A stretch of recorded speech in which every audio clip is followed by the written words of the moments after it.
Welcome to Monkey and Frank.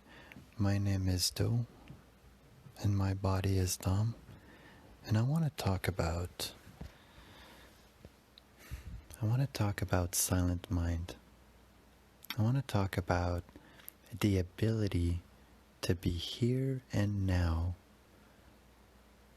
for a long period of time, meaning, are you able to not think of the future nor the past and really be here and now and not make any decision and just go with what life brings you? For example, like whatever you have already scheduled.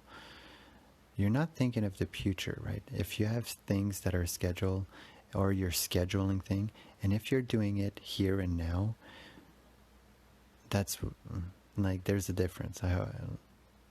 You guys will understand. But silent mind also means, seriously, like there is no inner monologue. The inner monologue is gone, out of the house, disappeared. The only thing that is there is a quietness. And it's not like you don't have any thoughts or you can't initiate an inner monologue. It's just it's quiet. It's not there. So when I do the inner monologue BS thing, it's almost like imagination. It's creativity. It's not inside my head. Like, it's quiet. I used to have voices or inner monologues or whatever you want to call it inside of my head. It used to be loud. And I remember because when you take cannabis, when you get high, for me anyways, it was like a linear thing. Like my train of thoughts would go from one thought to another, and it was loud, and it was not confusing, but it was very linear. Like, it was not like you were using your brain at just normal capacity. And with the mushroom, it was crazier. It was very much an inner monologue that was kind of telling me lessons after lessons after lessons, like, oh, this means this, and this means that, and that means this. And same with my thoughts. It would be very connected to sound, thought, music, and it would just go from one to the other. Again, very linear, as if every single instances, like there was a period of like 5 minutes where I was all about, a certain thought where it was teaching me maybe about how life works and, what plants, and when you get beat down, this is what happened, or whatever it may be. And then after the practice of visualizing presence, like being in presence, if ever you guys never heard about presence, you guys could learn about that in the Midnight Gospel TV show on Netflix, the last episode. It's insane. Like when he has that conversation with his mother, that to me was one of the most spiritual shows I've ever experienced. Still to this day, if I would go back and listen to that episode, I would probably cry so much. Like the idea, because the first time I saw that episode, I was practicing presence. Presence is the ability to look at every part of your body, but all the time. Like you don't deviate from that. There's an awareness of the body that just gets created and is there, and you can't get away from it. And I decide to turn it on at all time. I don't want to look away from my body ever again. The mushroom trip that I did with the fucking B+, I think, my God, it really showed me how I never paid attention to my body. I never even looked. It's like I was looking away from it. I was so afraid to die that I was ignoring everything body related. Everything. And then I take the mushroom and it shows me how much I hated my body all of my life, how much I was given with abundance, how much God and all of the angels and everybody spiritually had been providing for me, being there for me. And I never saw it, never looked at it because I was just so scared and I didn't even know that it existed. Yeah, I know, right?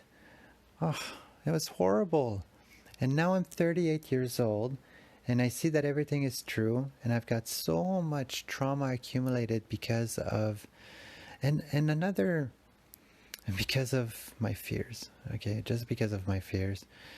And then as much as I'm clearing the trauma by purging and purging and I'm purging, and I've been purging for a full year now, and I'm not gonna stop because I'm looking at you, body, I'm hitting some roadblocks of things that are just inside my DNA, like the human factor, as if, when you have a stroke, you're just left with whatever's left, right? The body has limitation.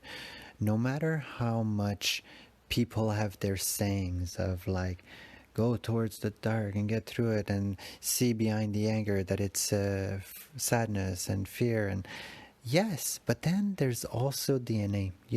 The part that says, I'm gonna fucking panic now. Now, there's ways to train your body, which I'm totally working towards, and I'm gonna continue doing the work.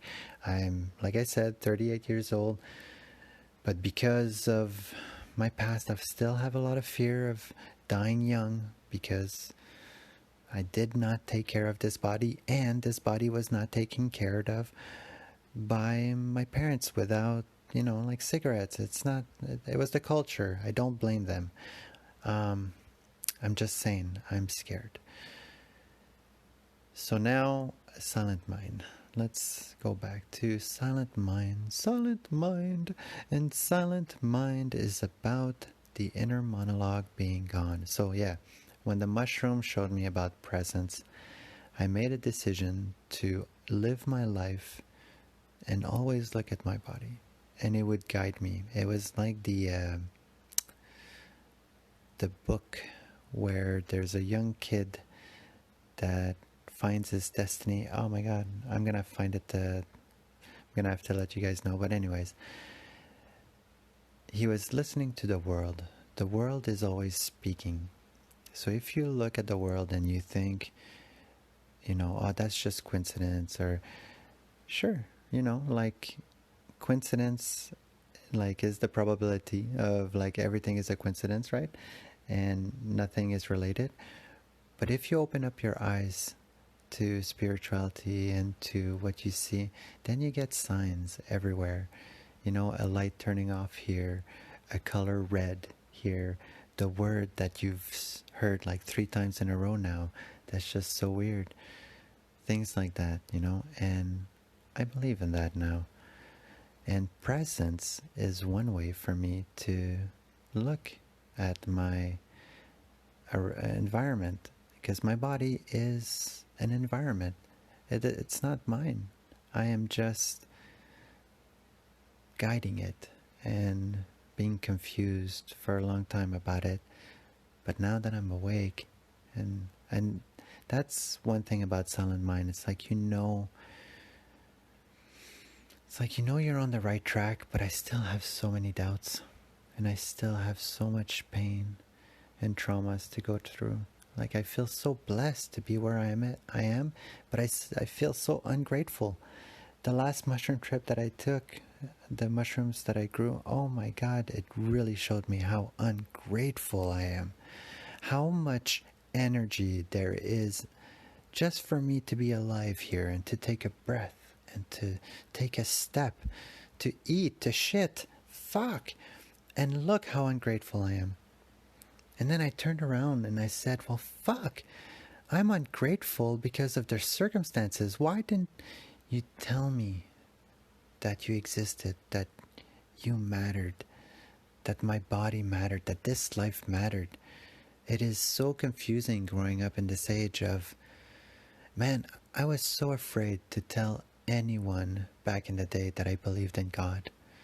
That was the culture. Like, I hated religion so fucking much, and I still do.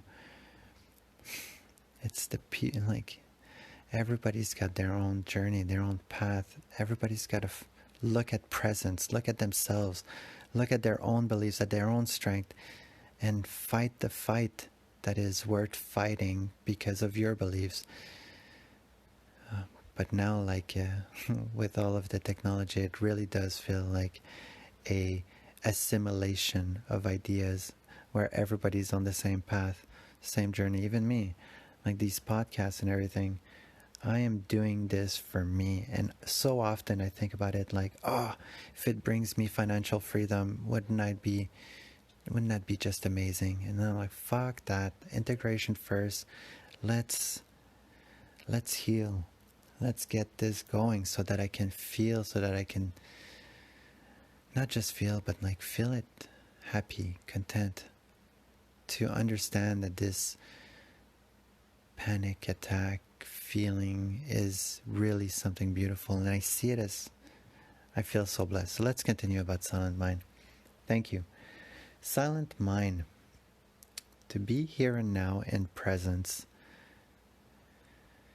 The way that I was able to remove the inner monologue was really to come to the understand that this is not my thoughts. As soon as I really, really understood that those were not my thoughts, it went quiet because they had nothing to say. They knew that it was all bullshit. But now the funny part is the body, found another way.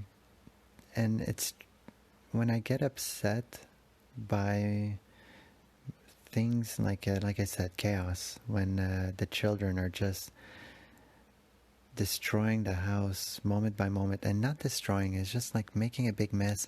As soon as I start thinking, oh, I don't have enough time to clean all of that, and I don't, it's insane. Like, you can't keep up.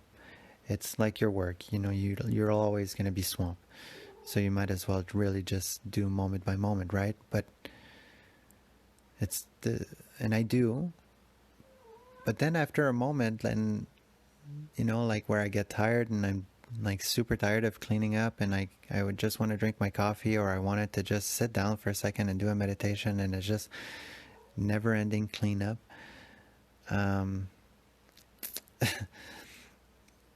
Then instead of hearing an inner monologue being negative or whatever, it just comes out of my mouth and like, hey, stop doing this. Hey, can you stop that? Hey, stop doing that. Can you not put this here?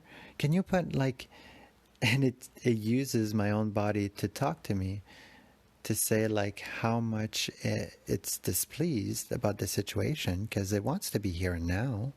It wants to meditate, and it also wants to learn and grow. So it's telling me, it's showing me that I'm getting attached, right, to things. Like my mentality is not on the right path. I'm not cleaning up in honor of God. I'm cleaning up in honor of comfort, and just switching the mentality when cleaning up to just doing it in honor of my children, in honor of my wife, in honor for just doing something with effort, then I know I would be calm. And I wouldn't blame my DNA. Let's try it. I'm excited. And it's funny too, because I sent a video on YouTube today from the past, and that's what I was talking about. It's exactly what I was talking about. Man, I love this spirituality too sometimes. It's very insane. Well, thank you. I really needed that. It's a small episode, but it feels good. I really went through something, and I am grateful. Monkey and Frank forever, my friend. Monkey and Frank.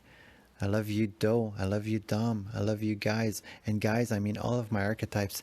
Everybody that's listening to this is an archetype of mine. Your story is so unique that if I hear it one day, it's going to inspire me in one way, and then that's it. Like you'll be forever an archetype of mine. And I hope to be an archetype of yours. Love you guys.